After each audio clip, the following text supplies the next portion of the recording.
Due to the graphic nature of its content, listener discretion is advised. From the halls of Montezuma to the shores of Tripoli, we fight our country's battles in the air, on land and sea.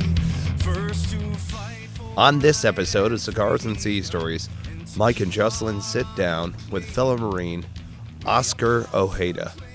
Oskar is, correct me if I'm wrong, are you an 0352?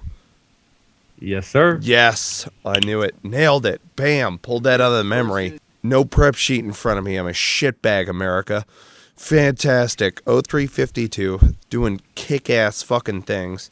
He's a visual effects artist out in Hollywood. This dude's awesome.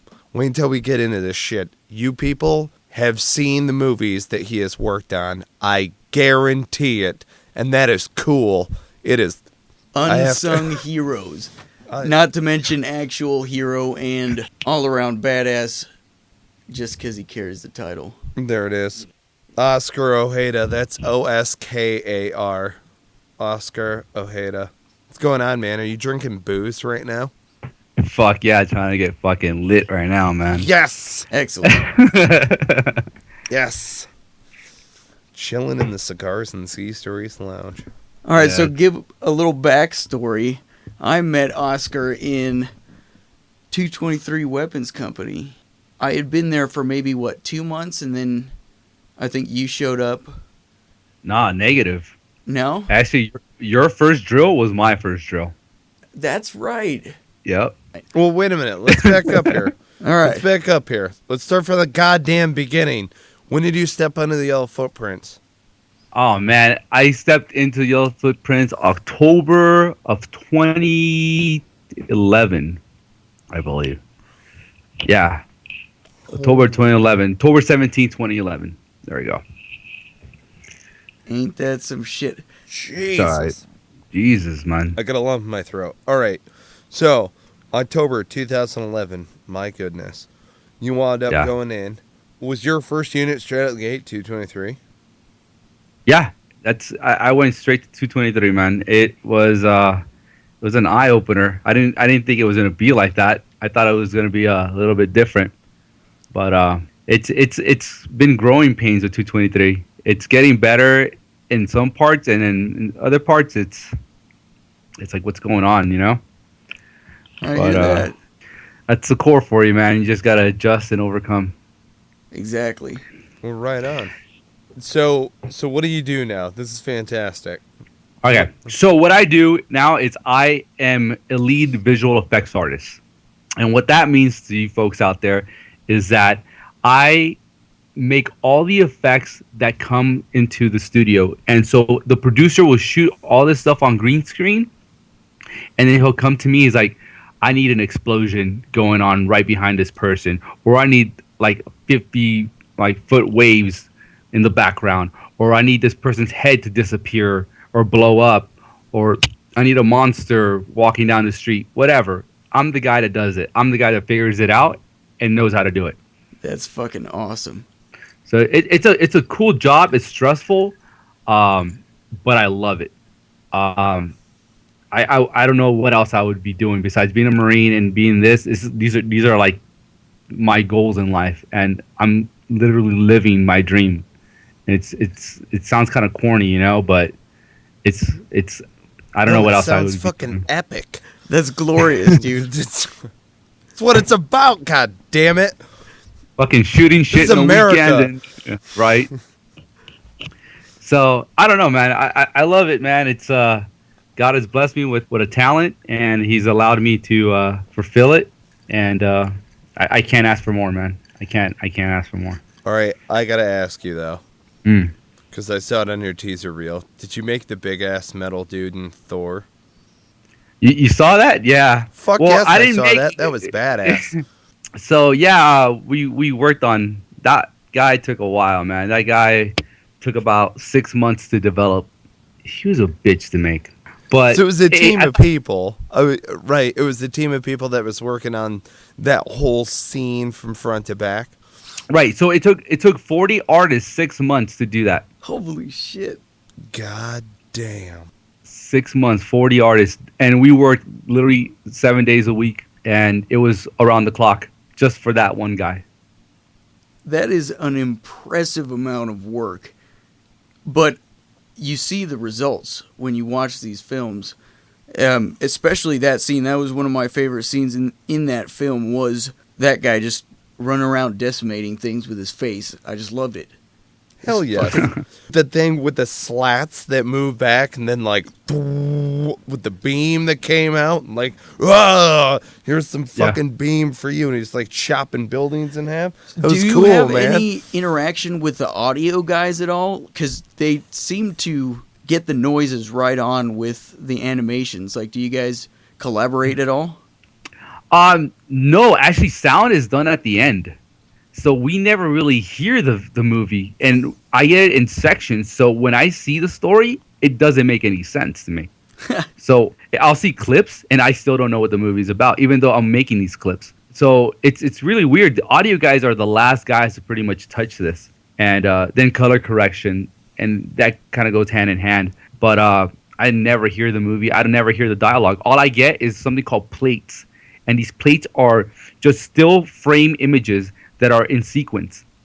And so all I do is watch sequence of images, but I never hear it. I never hear dialogue. I never hear, unless I go through the script and I'll read it, then I know what's going on. But yeah, audio, it's something that I never hear. So it's the director and the producer of the film just having all these people work in like silos or vacuums and then just like orchestrating it. That's impressive. Right, yeah, so it's a lot bigger than that. So the producer doesn't, he gives us a general idea of what he wants and a feel that what he's going for, but it's normally up to the leads and the directors above them. And these are creative directors. They're not the same as the director. So what it works, it's kind of like the military, if you think about it. You have like the first sergeant or the other captain on top, or the major, and then it just trickles down. So pretty much like what I did when I first came in there, I came out as a pure boot when I came on these movies. And it was by the grace of God that I got on them. I knew nobody, and they just hit me up out of the blue, and they're like, well, I heard that you do good work from your teachers. So they threw me in there. And it was funny because the way my career has worked was really fast, and in a sense. So I started off working in the trenches. I was a roto guy. And what that means, that's like the lowest of the lowest. That's a guy that literally traces all day. Traces all around images all day. And all of a sudden I got promoted, because I had like a drive, and I had an eye for detail, I guess. And that's stuff that I picked up. And it's funny because in the Marine Corps, they want you to have that eye for detail, and they want you to have that leadership. So it kind of worked for me in a way. I kind of transitioned into the Marine Corps. But early in the Marine Corps, it wasn't like that. I was like all over the place, as you can remember, Juslin. So the way it works is after 3 months, I got promoted to a roto lead. And then 3 months after that, I got promoted onto supervisor. And then 3 months after that, I got promoted into I was flying. What would take guys years to just bump up one position, I did all of that in a matter of 9 months. It was insane. It was insane. Hell yes. By the time I was hitting the 9 month mark, I was working on Thor, Captain America, and testing out for the Avengers. And I had a team of 40 guys under me, which was unheard of. And normally a lead is only in charge of 4 guys, and I was in charge of 40 people. So it was a great responsibility, really quick. Hell yes. I loved it, man. I loved every single minute of it. But it kind of got to a point, and here's why I joined the Corps, and why I joined the Corps very late. Because the guys that I went to high school with all ended up going to Fallujah, and I think some of them went to Ramadi also. And these guys were always telling me, hey, Oskar, you have a skill, you have a talent. We want you to do something with it. Don't come to the Marine Corps. That's what they would tell me all the time. So I chose not to go to the Marine Corps at that time. I was trying to live, I guess, my life through them, or they were trying to live their life through me or something like that, where they didn't want me there. And these were my friends.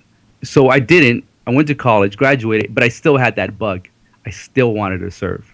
I still had of feeling that I needed to do my part and that I couldn't leave this generation or that generation of men pay the price for me, and I had to do something also. So even though I was in Hollywood and I had my own office and I had everything that I ever wanted, I was still empty. And I chose the Marine Corps because that's all I ever wanted to do. There was no other option.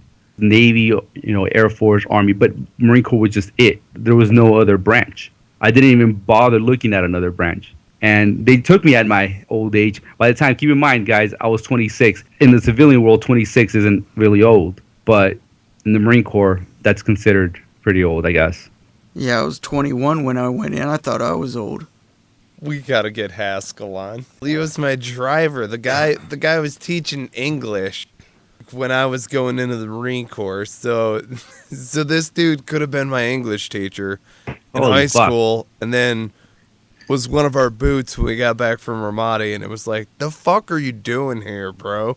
Yeah, but like you gotta understand, man, that I had that bug also. Like, I needed to do that. Personally, I didn't care of what it was gonna cost me at that point. I was like, you know what? I know I have a great high paying job, but I gave it all up just so I could go to boot camp and get fucking smashed by fucking drill instructors. I bet you regretted the fuck out of that shit. Yeah, I did. Here's but I was like, Oskar Ojeda, real Hollywood Marine. Yeah, you gotta love that. And you know what's funny, man? Like, they even looked me up. No one believed who I was. I told like a few like Marines that, oh yeah, dude, I worked on films, and they like laughed at me. And then one of them went and told my drill instructor, Ojeda, he's saying that he worked on films. So they went to IMDb and looked me up. And then once they found out who I was, everything fucking changed, man. It's like they rolled out the red carpet. It was funny, man, because I wasn't expecting that. I was like, what do you mean? What, they rolled out the red carpet? They like they were starstruck and shit? Yeah, they were starstruck. So here's how it works. So you know how they have that like art marine or that fucking painter marine that everyone talks about? Yeah, the artist recruit. So I'll draw all of them, because you understand, I went to art school. I studied. So all these little kids that are just coming out drawing the little whatever skull, I was blowing them out. I mean, not to toot my own horn, man, but I was blowing them out of the water. Right. And so when I was doing that, to them, that was amazing. So it got to the point where the DIs were coming up to me, asking me to design tattoos for them, for their wives, T-shirts for the company, even designs, even those coins that get sold in the PX. My stuff got sold when I was there, and it's still being sold at MCRD San Diego. No shit. To this day, it's still being sold. And you know what sucks about it? I'm not getting a dime from it. Exactly. It's bullshit. So my shit is being sold. So they pulled out the red carpet. So pretty much I could stay up, eat whatever I wanted, and not have to PT. And I paid for it eventually. But I would have thrashed you until you were looking at the third deck like yeah, I could do that with a sheet, maybe my shoelaces. Oh yeah, I'd quarter deck your ass just for fun. Like, why are you ITing me? Like, me? I don't know. I would be that guy. Even the whiskey locker was converted into my studio. Yes. You won't believe it, but it was converted into a fucking studio. I was like, I know what you mean. Dude, I was an artist recruit. They locked us in there with spray paint and all sorts of shit, right? One day. It was like, you're gonna lock us in there so that we can paint cover blocks, but we have spray paint and shit. Like, there's zero ventilation, of course. You're locked in a goddamn whiskey locker. You've got to paint the cover blocks. Yeah. But you gave us spray paint and no ventilation. I don't give a fuck. Like, paint the cover blocks. It's like I'm finger painting by the end of the day, drooling on myself. I'm like, wow, this is messed up, man. No, you want to know how good it got after that? All right. It gets better. So I ended up getting my own squad bay. Jesus. For your art? Yeah, and I got 2 Marines to work for me. No shit. And I got Starbucks every morning, and I got pastries. I want to give your drill instructor so much fucking shit right now. You have no idea. I want to give those bros so much fucking shit right now. Were they infantrymen? Were any of them? They're all pogues, man. They're all pokes. They're showing So- up. So I take it SOI might have turned around a little bit. Oh yeah. Yes. I couldn't buy my way out of SOI, man. No, no, I you're was fucked. fucked. You're like so like I did the Rainbow Bridge on Thor. Maybe I don't need to do the 20K hike. I don't know. Yeah. I'm throwing it out there. Yeah. No, they showed me their fucking Rainbow Bridge, and that shit sucked. Oh Jesus. Hey, you rate what you get away with in the Marine Corps, though. You know what I mean? There it is. And it's funny, man. It's like I don't know why, but art has like a thing over people, man, where they'll look at you different because of it. To me, like I'm a shitbag until they fucking figure out that I can do something that they want. They treat me really different, which is really funny and kind of weird. I don't know. Hey, not everybody does. Yeah, I know you didn't. So Like, oh, you can draw, huh? That's Yeah, awesome. so That's fuck you. I'm really glad that you can draw. Like- 4 hours of Firewatch. Grab your fucking ruck. I don't give a shit about your doodles. Let's go kill something. Jesus Christ. Yeah, Like, man. good. Draw me a tattoo. All right. Yeah.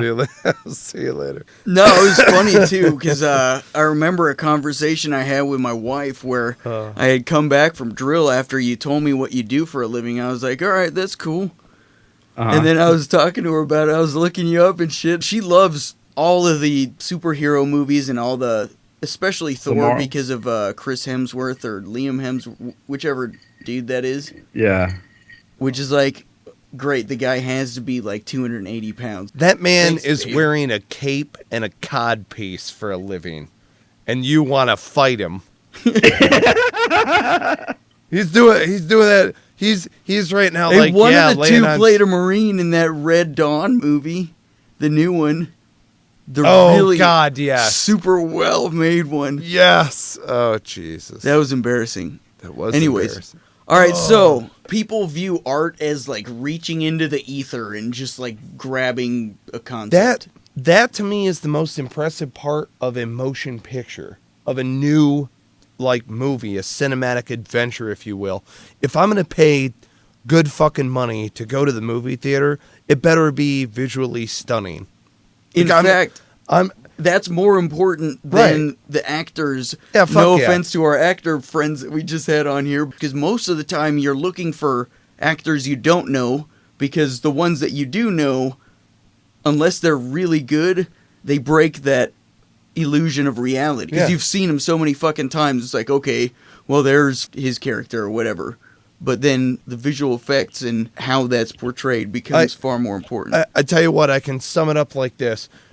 If Chris Evans shows up at my house on a fucking Harley Crossbones and starts jumping it through the woods while shooting fucking guys and throwing a shield off of his back, not only will I S his D, but also he will have proven that he is fucking far superior than the visual effects artist that made him look like a fucking badass.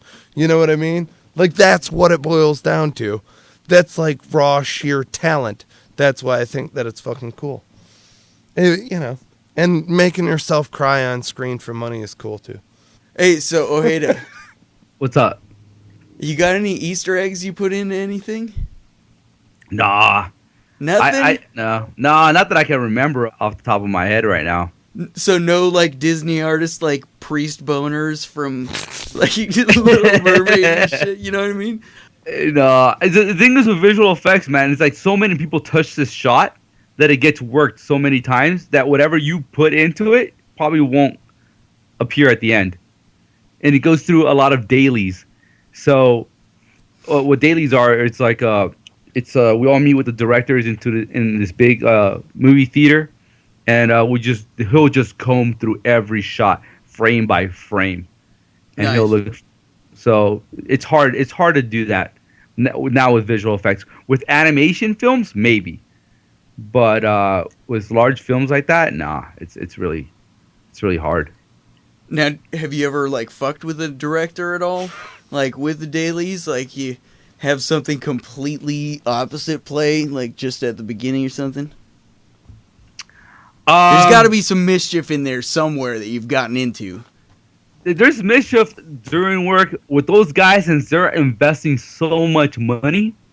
It's kind of like you don't want to fuck with that guy, you know? Yeah. It's I can yeah, see because that. if you do that, then you're gonna get let go, and that's that. It's just, you don't want to mess with that guy. You know, you want to keep him as happy as fucking possible.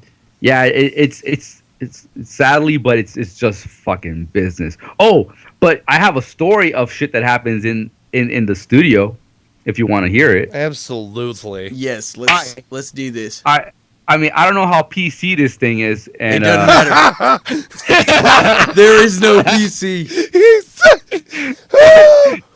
Oh, shit. all right, here's the story. Here's the story. Oh, All right, turn up the so- volumes, America. this is fucking Hollywood, guys. Hell yes. And so you gotta be politically correct everywhere. We're an equal opportunity employer, okay? So I had this gentleman, and I forgot his fucking name, but I called him Sabretooth. And the reason I called him Sabretooth is because he had long blonde hair, like down like almost like Sabretooth, and he had fucking nails, like long nails, okay? But I was wondering, like, why does this guy have long fucking hair and fucking long nails?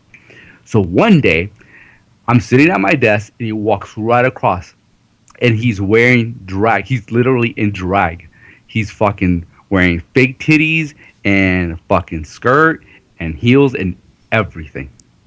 I go to him, I'm like, hey man, I need that shot by the end of the night. It's due, and I'll come by at the end of your shift, and I want to look at the shot. And then he has his headphones, and he pretty much ignores me. I'm like, all right, cool, man. I'm not gonna start shit. No reason to. You know, he blew me off, whatever. So I come back at the end of the shift, and then I ask him, hey man, can I look at the shot? And he still ignores me. So I'm like, all right, I gotta call HR over here, man, because it's like, I don't want to say something and this guy loses his mind. So HR is like, all right, let's go to the fucking room and we'll talk to you. And so we take him to this room. It's me, HR, and fucking Sabretooth. And Sabretooth all of a sudden fucking says, you know what, Oscar? I'm like, what? It's like, I fantasize about you. I'm like, what the fuck? And then he's like, yeah, I fantasize about killing you every night. I'm like, holy shit. Whoa! Oh. In front of HR, did they say that's inappropriate? I was just sitting there with a big old smile on my face because I knew what was going to happen. I'm like, you're going to get fucked with right now. So even HR is like, they couldn't believe it. And the fact that I wasn't saying anything, they were amazed. They're like, oh my God, you're holding it all together. I'm like, no, motherfucker, I'm fucking flipping out in my head. Right.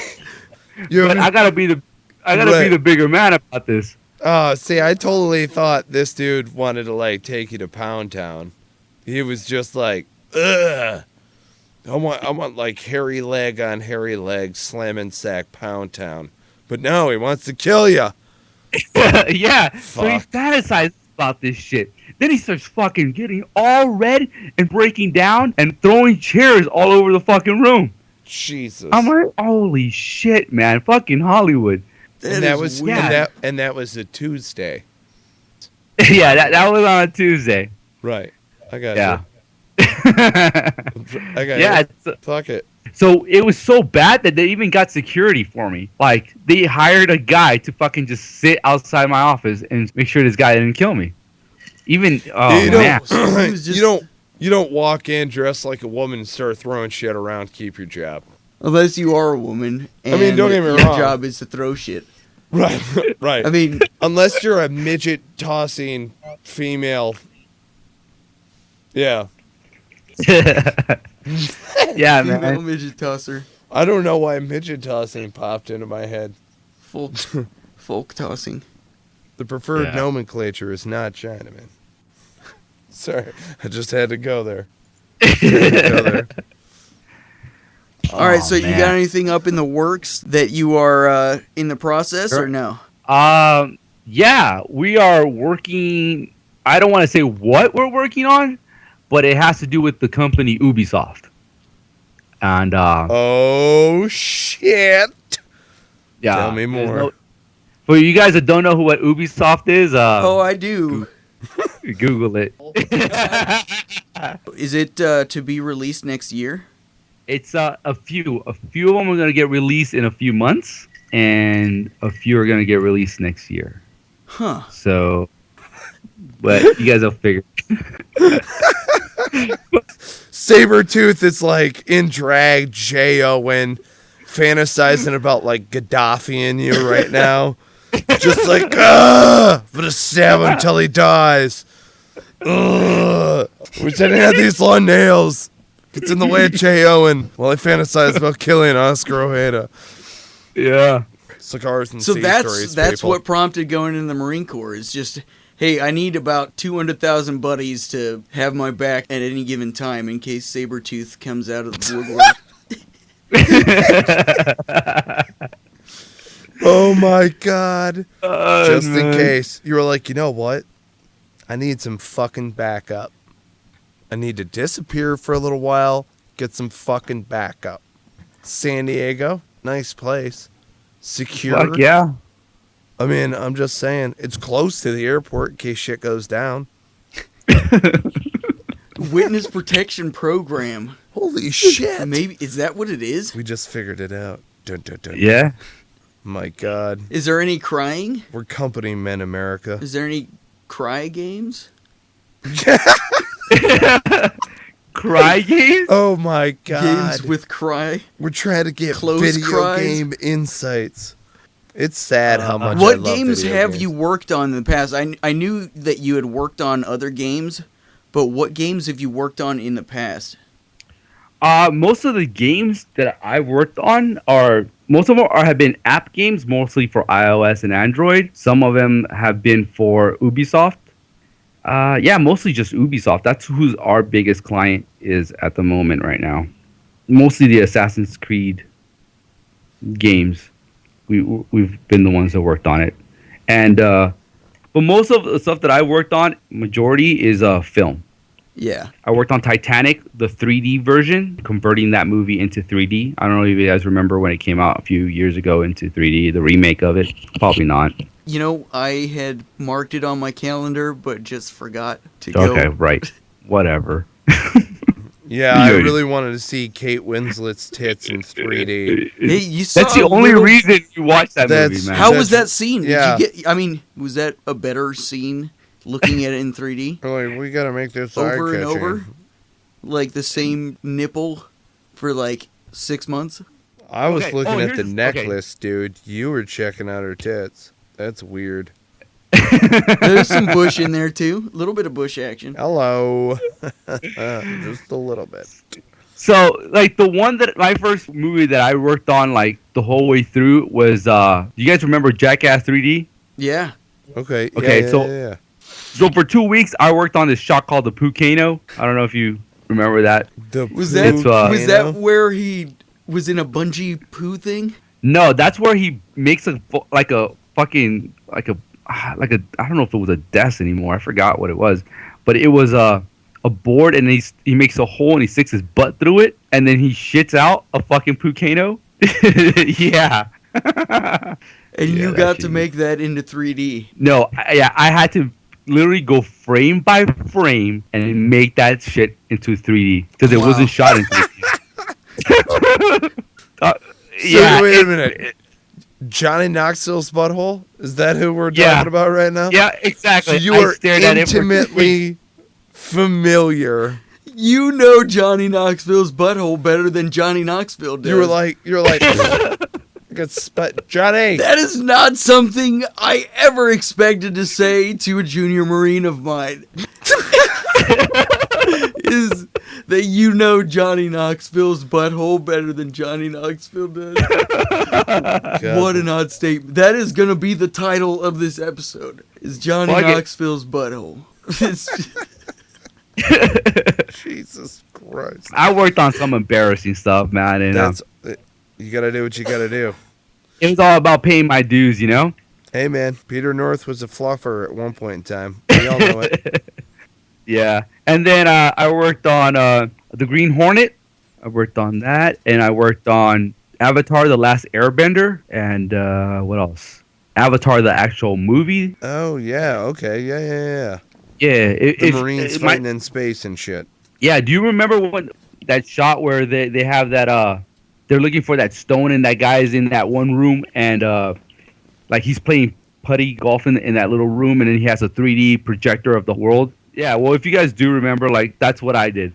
So when he's scrolling around and he's like, here, pull this up. Yeah, exactly. So that whole tree is your My shot. Now, did you have to go? Because I remember there was the big tree, and then you had to scroll over to the actual tree in that image. Did you use the wireframe off of the tree from the big shot, or? Yeah, we used a lower resolution model of that tree, and we just blurred the living shit out of it when it moves, so you don't see all the details, and it moves pretty quick. But yeah, we pretty much we had to create almost that whole area or make it feel like that area. And then when it happens, we just comped it into the shot. We had it tracked so it would move with the shot. And yeah, pretty much I did that fucking tree. Fucking A. That's fucking awesome. That's cool. Sorry guys, I'm on my second of Jack right now. I love hearing the rocks just jingling around in there. It adds to the ambiance, America. They're like doing dishes right now, and they're like, these guys are just. All right, so there is a endeavor that you have undertaken that is probably more prestigious than anything that you've done to this Bar point. none. It's a certain logo for certain podcast. Yeah, I'm trying to fix you guys' chicken, pretty much. Hell yeah. Who came up with that logo, man? Yeah, we came up with there were like 4 different iterations of this. Juslin and I came up with a great logo that he was the one who did like all the wireframe and stuff like that for. Wireframe. No, I used Microsoft Paint like a champion. Yeah, I sent you one of them. And you're like, oh, that's great, dude. Yeah.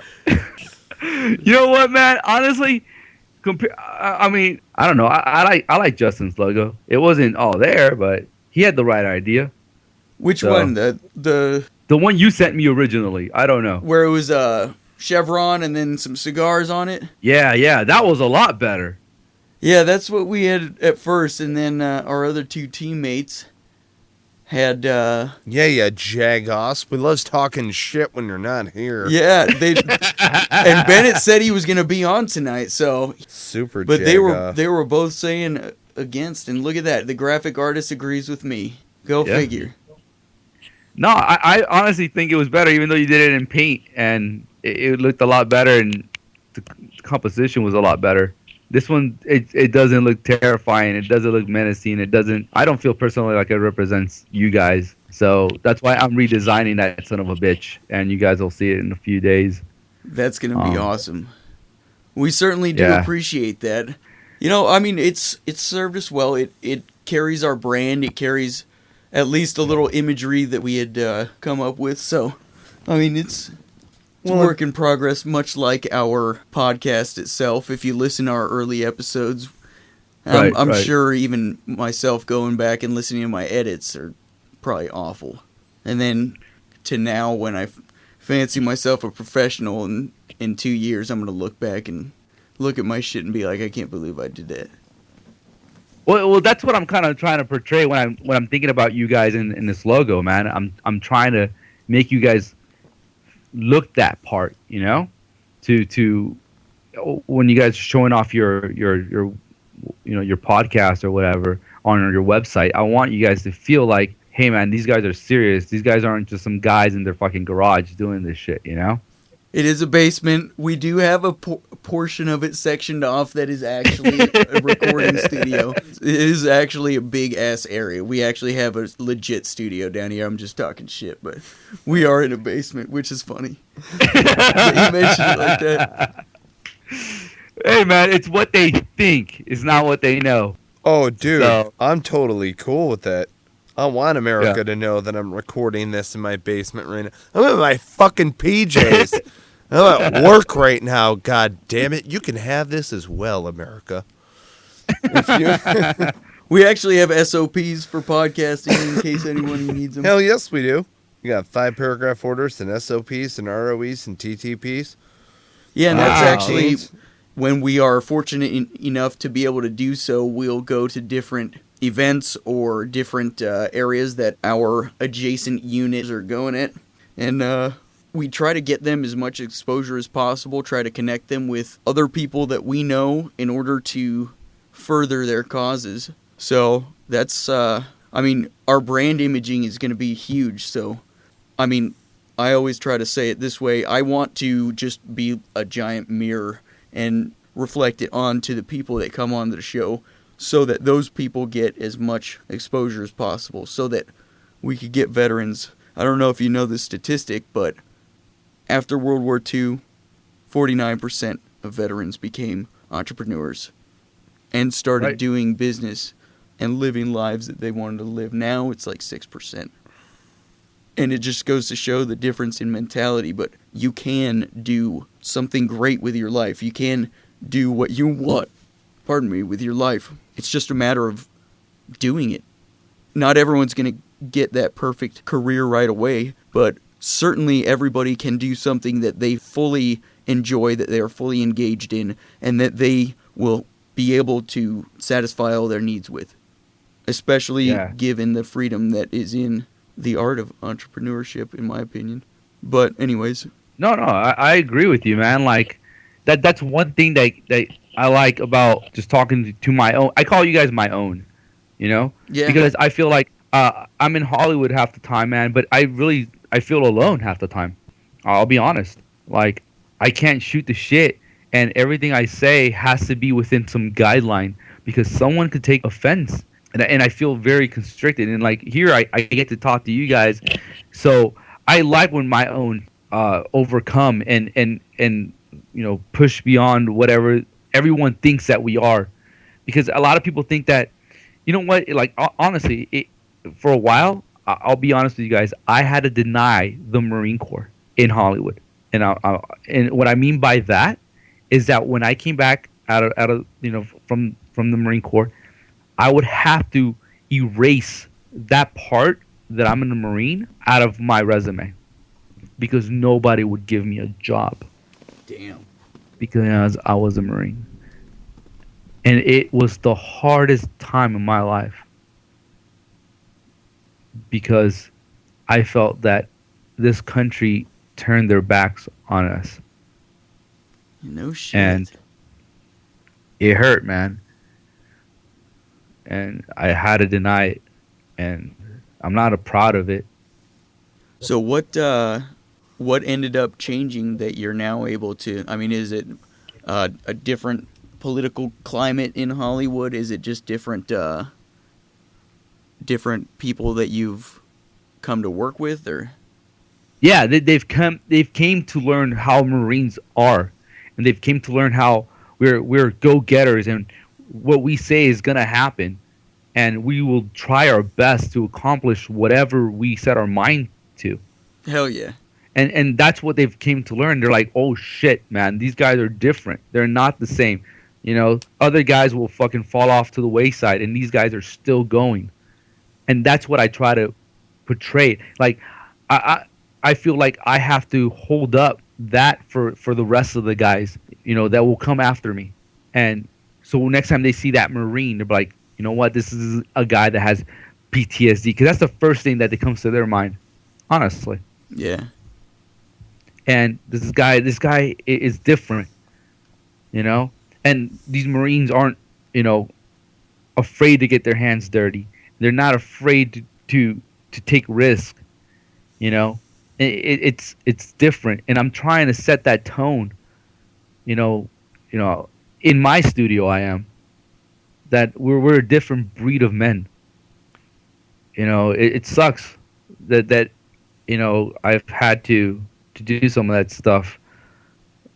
What I mean by that is like denial. It sucks, man. But not anymore. I don't deny it anymore.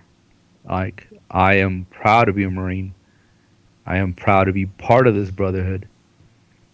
And once you get that title, it never goes away by congressional order. It's like doctor. So, that's the stuff that Hollywood still has to deal with, man. And it sucks. But they, Well, it's just calling all veterans, you know what I'm saying? Like, hey, if you're a veteran, go to Hollywood. Bam, it changes. Like, yeah. Do you want to go work in Hollywood? If that's your passion, you want to go do it. Here's a Marine right now, Oskar Ojeda. He's in Hollywood. Link up with the dude. Might know somebody. Cool. Don't get me wrong. It's not one of those things, hey, I know Oskar, so I'm pretty much a shoo-in. Like, no. But it's like, fuck, man. You find a group of Marines. Right. Honestly, if you have a fire team of Marines, you pretty much take over the world. Get with a group of guys. Or gals, for that matter. Don't get me wrong. All right. We have a diverse crew, so to speak, of either direct team or, like, all of the other folks who help in the background that a lot of folks don't see. And it's one of those where it's like, you're isolated. Fuck, man, I know what that's like. I was like that to whatever extent in Boston, because I was just entirely a fish out of water. It just didn't make sense for me to live there, in all actuality. So, okay, move, bam, different situation, background, veterans. Yeah. And that's why I live an hour away from work. I don't live within the city because I just can't be around that stuff a lot, man.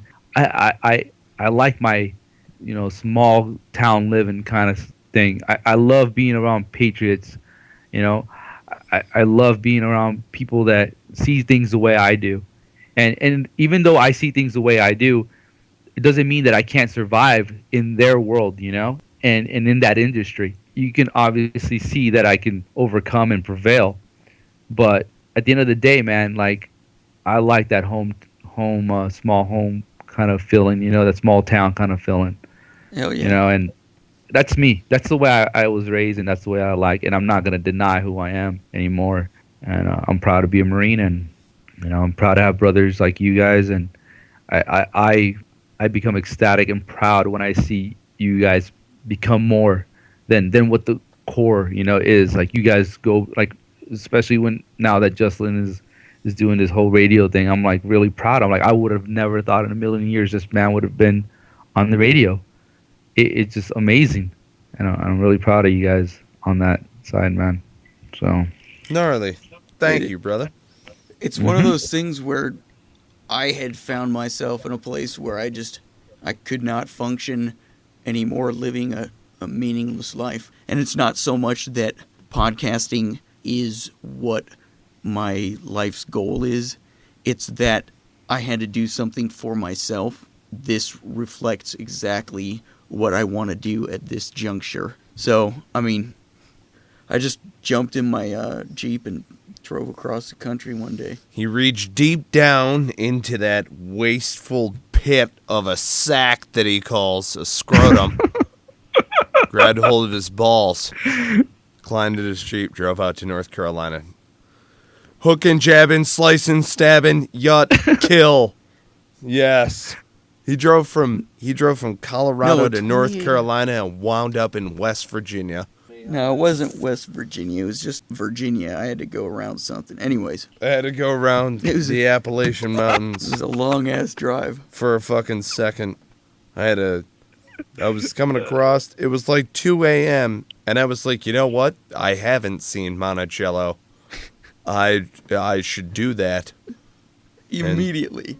And so you drove to Thomas Jefferson's house. I just stood outside and saluted until the morning came. You were like, yo. Wow. It was just... You were like, I'm sorry, Tom. We're going to correct this. The Marines have landed, and this situation is well in hand. I tried. Oh, Jesus. Holy I'm shit. dying. Oskar Ojeda, we've got to wrap this up. It's 12:30 right, in the goddamn night. My time.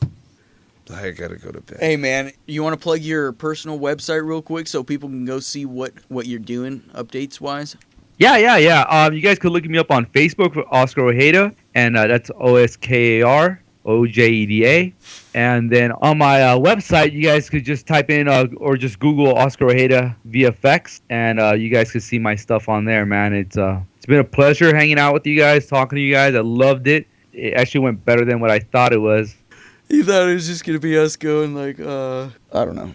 Never. I'm fucking tired at this point, dude. I'm losing my fucking mind. Anyways, brother, it's been great talking to you. Thank you for coming on. Yeah, hey, Oskar, really appreciate it, brother. Folks out there listening, America, please subscribe, rate, review the podcast if you haven't already done so. Check us out on iTunes, Stitcher, and Player FM. Go ahead, click subscribe. You can go on there. You can share it on Facebook, Twitter, all your people. Send it out there. Our whole point is to just add value to the world. That's it. That's all that matters. Check out Oskar Ojeda. This dude's doing kick-ass shit. He did, like, the Rainbow Bridge and the giant... You and that fucking Rainbow Bridge. Dude, the Rainbow Bridge is badass, man. I don't know what the fuck is so cool about that damn thing. He literally wants that, like, in his backyard. Because it's like... well, that wasn't there, and now it is. And it took a computer. Like, fuck yes. And Chris Hemsworth did not ride a horse down it. That's bullshit.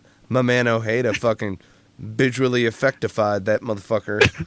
Did you hear that? Effectified. Effectify. I'm going to use that word from now on. Hey, I'm going to effectify that motherfucker. Hey, so, in one of the games, can you put an Easter egg in for us? Can you make the chesty puller cannon we were talking about and, like, have it as, like a side thing that you can get if you, like, scream Semper Fi into your phone or some shit? Hell yeah. I don't know about that cannon, but you know what I'm thinking about doing? I'm probably put your logo in somewhere. Oh, hell yeah. Hell yes. That would be fucking awesome. Yes. Yeah. That would be epic. Well, Yeah. awesome, brother. Oh, so great chatting with you. Right. There you go. Thank you so much for listening. Take care and be well. Juslin, cue the music, brother.